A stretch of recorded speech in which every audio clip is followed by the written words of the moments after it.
Last લેક્ચરમાં આપણે જે બળોનું સંતુલન વિશે જોયો હતો ટોપિક અને લામીસ થિયરમની થિયરી જોઈ હતી. તો આજ એને રિલેટેડ કેટલાક પ્રોબ્લેમ્સ છે જે તમે વ્યવસ્થિત સમજો તો એને રિલેટેડ એમસીક્યુ ને કઈ રીતે સોલ્વ કરવા એ તમને ખબર પડશે. સો આજે જીનીટના સેક્શનમાં આપણે એના કેટલાક એક્ઝામ્પલ જોઈએ. જો પહેલો પ્રશ્ન, આકૃતિ તમને ઓલરેડી આપેલી છે. જો આપેલી આકૃતિમાં બધા જ બળો સંતુલનમાં હોય તો F1 અને F2 શોધો. ઓકે, તો આકૃતિ ઓલરેડી તમને આપેલી હોય અને તમને સંતુલન સમયે બળનું મૂલ્ય ગોતવાનું કે તો યાદ રાખો, આવો કોઈ પણ પ્રશ્ન હોય તો સૌથી પહેલા તમારે ફ્રી બોડી ડાયાગ્રામ ડ્રો કરવાનો છે. તો આપણે આનો ફ્રી બોડી ડાયાગ્રામ ડ્રો કરીએ. તમે જુઓ કે અહીંયા લાગે છે F1 અને ડાઉનવર્ડ લાગે છે 10 ન્યૂટન. આ બંને તો ફિક્સ છે. હવે તમે જુઓ તો અહીંયા જે છે 60 ડિગ્રીનો ખૂણો બને છે સમક્ષિતિજની સાથે, અને એનો મતલબ કે અહીંયા જે F2 લાગે છે F2, તો અહીંયા 60 ડિગ્રીનો ખૂણો બનશે. તો આ જે છે એ ઘટક થશે F2 cos 60 ડિગ્રી. તો અહીંયા જે ઘટક આવશે એ આવશે F2 sin 60 ડિગ્રી. હવે તમે જુઓ અહીંયા 10 ન્યૂટનનું બળ લાગે છે. હવે સિમ્પલ છે, આ બંને વચ્ચેનો ખૂણો 90 ડિગ્રી આપેલો છે. જો આ 60 હોય તો આ થશે 30 ડિગ્રી. તો આ જે ખૂણો બનશે એ થશે 60 ડિગ્રી. હવે 10 ન્યૂટનના બળને શિરોલંબ સાથે 60 ડિગ્રીનો ખૂણો બનાવતો જોવા મળે છે. તો એના પણ બે ઘટક થશે. અહીંયા આવશે 10 cos 60 ડિગ્રી અને અહીંયા આવશે 10 sin 60 ડિગ્રી. ઓકે, હવે સંતુલન છે તો તમે કહી શકો કે x દિશામાં લાગતા કુલ બળનો સરવાળો 0 થશે. તે જ રીતે y દિશામાં લાગતા કુલ બળનો સરવાળો પણ 0 થશે. તો હવે તમે લખી શકો sigma fx is equal to 0.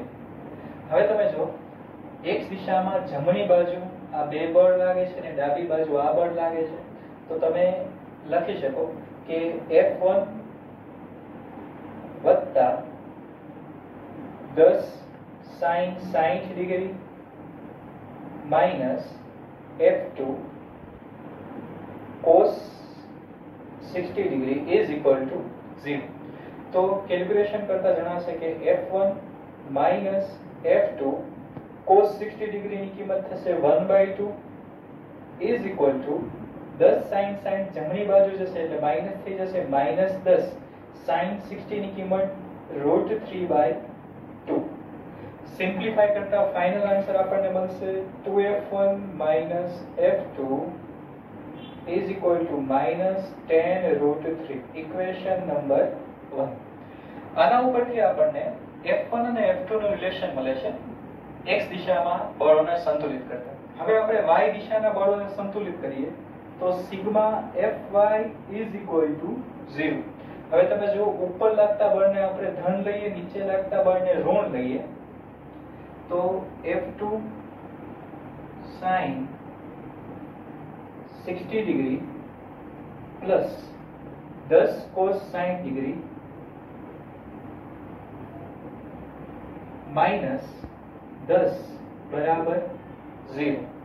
તો F2 sin 60 ડિગ્રી થશે √3/2 વત્તા આ બંને જે ટર્મ છે એ બંને ટર્મને આપણે રાઈટ સાઈડ જવા દઈએ તો 10 માઇનસ 10 cos 60.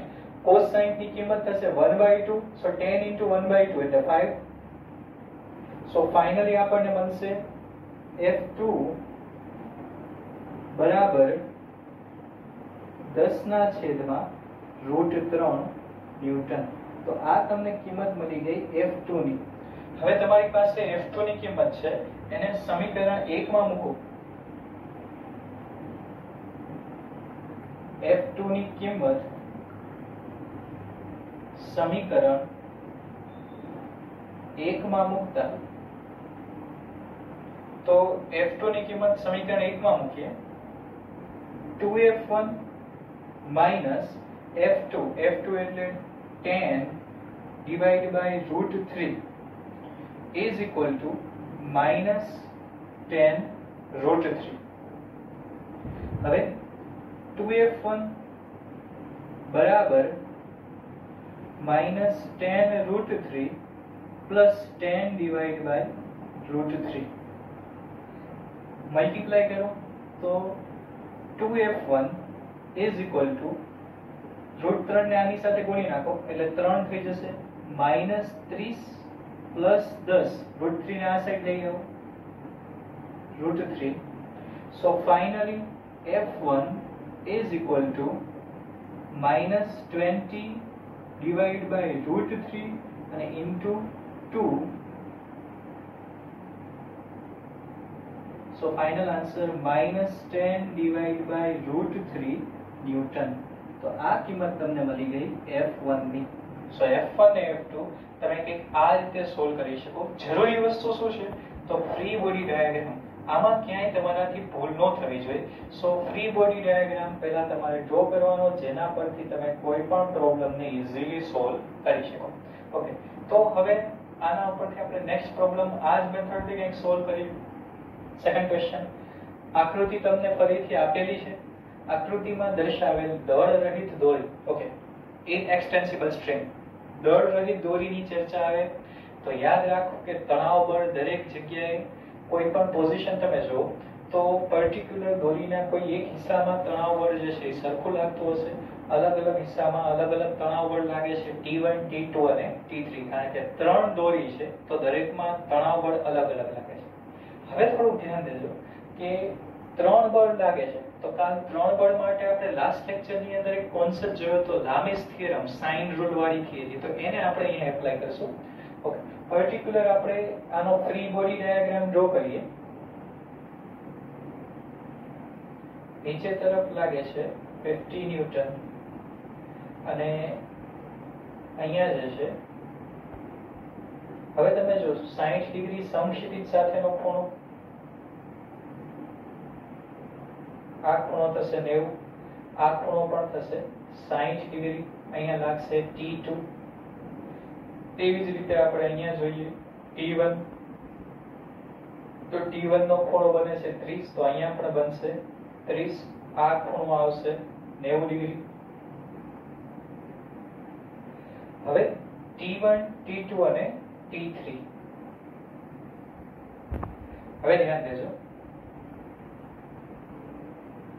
તમારી પાસે ફ્રી બોડી ડાયાગ્રામ અવેલેબલ છે. હવે તમારે શું કરવાનું છે ધ્યાન દેજો. હવે તમે પર્ટિક્યુલર અલગ અલગ બળ માટે થઈને તમે જોઈ શકો આ એક બિંદુ છે, કાલ લામીસ થિયરમનું કંઈક આપણે આ રીતે જ સોલ્યુશન કર્યું હતું. હવે તમે ખૂણા જો તો આ 30 ડિગ્રી આ 90 ડિગ્રી, તો સૌથી પહેલા આપણે લામીસ થિયરમ લખીએ. લામીસ થિયરી શું હતી? લામીસ થિયરી તો તમને ખબર છે કે f1 divided by sin alpha is equal to f2 divided by sin beta is equal to f3 divided by sin gamma. હવે તમે જો તો T3 જે છે ઉપર તરફ લાગે છે અહીંયા ક્યાં, તો T3 નું ડાયરેક્ટ મૂલ્ય તમારી પાસે છે તે 50 ન્યૂટન. તો આપણે આની માટે લખીએ તો T1, ચલો T1, હવે T1 એટલે sin આલ્ફા તમને ક્યાંથી મળશે? તો યાદ રાખો આલ્ફા એટલે T2 અને T3 વચ્ચેનો ખૂણો, તો બરાબર T1 ની સામેની સાઈડનો ખૂણો 60 વત્તા 90 એટલે sin 90 degree plus 60 degree is equal to T2. T2 ક્યાં? T2 માટે તમે ખૂણો કયો લેશો? તો બીટા. બીટા કયું છે? તો T1 ને T3 વચ્ચે લાગતું, તો 30 વત્તા 90 એટલે sin 90 degree plus 30 degree and is equal to T3. T3 તો તમારી પાસે છે 50. હવે બરાબર એની સામેનો ખૂણો T1 ને T2 વચ્ચે, તો T1 અને T2 વચ્ચે તમે જો આ 30 આ 60 છે 90, તો વચ્ચેનો ખૂણો થશે 90, so sin 90 ડિગ્રી. હવે તમારે T1 ને T2 ની કિંમત જોઈ છે, તો T1 ના છેદમાં sin 90 plus 60 sin pi/2 plus theta એટલે જવાબ થાય cos theta. તો તમે એવું લખી શકો કે cos theta, theta છે 60 ડિગ્રી બરાબર ફરીથી T2 T2 ના છેદમાં sin π/2 plus theta cos theta એટલે cos 30 degree is equal to 50 divided by sin 90. sin 90 એટલે આન્સર થશે 1. હવે તમારે T1 ને T2 જોઈશે તો પહેલા તમે આ બંનેને સરખાવો તો T1 ના છેદમાં cos 60 degree બરાબર 50. સો T1 બરાબર 50 ગુણ્યા cos 60 degree. cos 60 એટલે થશે 1/2. So T1 is equal to 50 into 1/2. So T1 is equal to 25 Newton. તેવી જ રીતે હવે તમે આને આની સાથે સરખાવો તો T2 છેદમાં cos 30 ડિગ્રી બરાબર 50. So T2 બરાબર 50 ગુણ્યા cos 30 ડિગ્રી. cos 30 એટલે થશે √3/2. So 50 into √3/2. So T2 is equal to 25 into √3 newton. તો રામીસ થિયરમનો ઉપયોગ કરીને તમે આને રિલેટેડ JEE અને નીટ કોઈ પણ લેવલના MCQ નું સોલ્યુશન કરી શકો છો.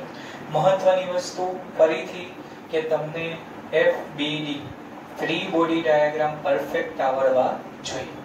ઓકે, હવે આપણે જે આપણા નેક્સ્ટ ક્વેશ્ચન સાઈડ નવા ક્વેશ્ચનમાં તમને આકૃતિ આપેલી છે.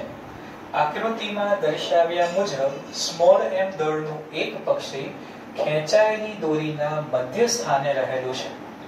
તો સાબિત કરો કે દોરીમાં લાગતું તણાવ બળ T બરાબર mg ના છેદમાં 2 sin થીટા છે.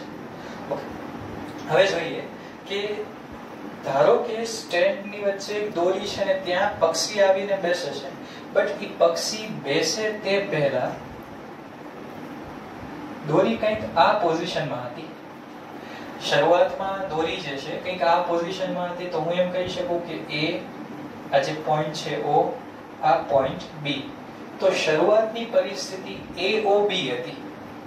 હવે શું થાય છે તો જ્યારે પક્ષી બેસે છે ત્યારે મધ્ય સ્થાને બેસે છે. તો એ સમયે કંઈક આ રીતે થાય છે. તો ખૂણો એનો થીટા બને છે મધ્ય સ્થાનેથી. હવે શું થશે કે નીચે તરફ તો mg લાગતું હશે, પણ તમે જો કે સમક્ષિતિજ સાથેનો ખૂણો થીટા થાય છે. તો ધારો કે અહીંયા જે તણાવ બળ લાગે છે તો એ તણાવ બળને આપણે દર્શાવીએ tensile force T. Tensile force T. હવે આ ખૂણો થીટા, આ ખૂણો પણ થીટા. તો હવે તમે જો તો ફ્રી બોડી ડાયાગ્રામ અનુસાર આ આવશે T cos થીટા, ઉપર આવશે T sin થીટા. એ જ રીતે આ જે તણાવ બળ લાગે છે એની માટે T cos થીટા, પણ ઉપર તરફ લાગે છે હજી T sin થીટા, તો ઉપર જ આવશે. હવે તમે જો બેના T cos થીટા એકબીજાની અસરને નાબૂદ કરે છે, જ્યારે બંને T sin થીટા એક જ દિશામાં હોવાથી બંનેનો સરવાળો થશે. તો હવે તમે એમ કહી શકો કે ડાઉનવર્ડ જે છે એ mg લાગે છે, જેને આ બળ સંતુલિત કરે છે. તો હવે સંતુલિત સ્થિતિમાં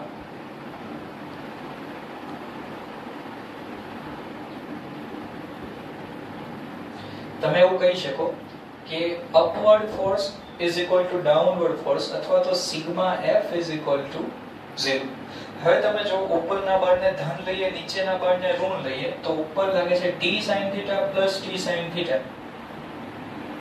T sin theta plus T sin theta, and downward લાગે છે mg. So minus mg is equal to 0. So 2T sin theta minus mg right side જશે એટલે plus mg. T ને ઓબ્જેક્ટ બનાવો. So T is equal to mg divided by 2 sin theta. તો આ તમને તણાવ બળનું મૂલ્ય મળી જાય જે તમને શોધવાનું કીધું છે. તો જ્યારે આવા પ્રકારના કોઈ ક્વેશ્ચન આવે તો તમે ડાયરેક્ટ પરિણામનો ઉપયોગ કરી શકો છો. સો એ ધ્યાન રાખજો મિત્રો. Okay, next question. હવે નેક્સ્ટ ક્વેશ્ચન ની અંદર તમે જો તો આકૃતિ કંઈક તમને આપેલી છે. તંત્ર કંઈક એ રીતનું છે, રકમમાં જોઈએ. આકૃતિમાં દર્શાવ્યા મુજબ એક 10√3 ન્યૂટન વજન ધરાવતું બોક્સ દોરી OA અને OB ની મદદથી સંતુલનમાં રહેલું છે. દોરી OA સમક્ષિતિજ છે, તો બંને દોરીમાં લાગતું તણાવ બળ કેટલું?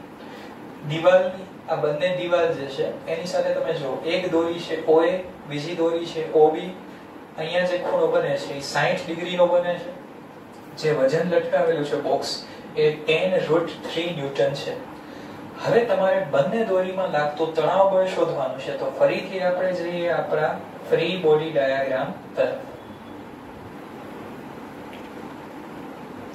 હવે જો કે નીચે તરફ તો લાગે છે 10√3 ન્યૂટન. હવે તમે જો તો આ બી પોઈન્ટ, તો અહીંયા જે તણાવ બળ લાગતો હશે દોરીમાં એ TB અને આ સાઈડ તણાવ બળ લાગે છે TA.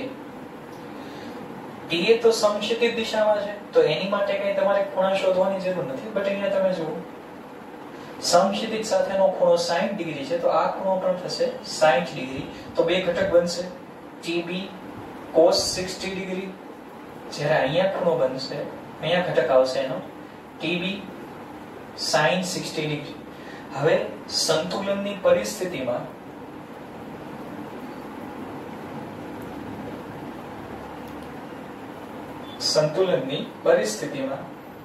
બંને દિશામાં લાગતા બળ 0 થશે. તો તમે જો તો તમને ખબર પડશે કે આપણે આની ચર્ચા કરીએ ત્યારે પહેલા sigma fy is equal to 0. તો y દિશામાં લાગતા બળને 0 કહીએ તો ઉપર તરફ લાગતા બળ બરાબર નીચે તરફ લાગતું બળ. તો ઉપર જે બળ લાગે છે TB sin 60 ડિગ્રી, નીચે લાગે છે 10√3. તો તમે લખી શકો કે TB sin 60 degree is equal to 10√3. So TB is equal to 10√3 divided by sin 60 degree. So 10√3 divided by sin 60 degree. તો sin 60 degree ની કિંમત આપણને ખબર છે. sin 60 degree ની કિંમત આપણને ખબર છે કે sin 60 ની કિંમત થશે 1/2.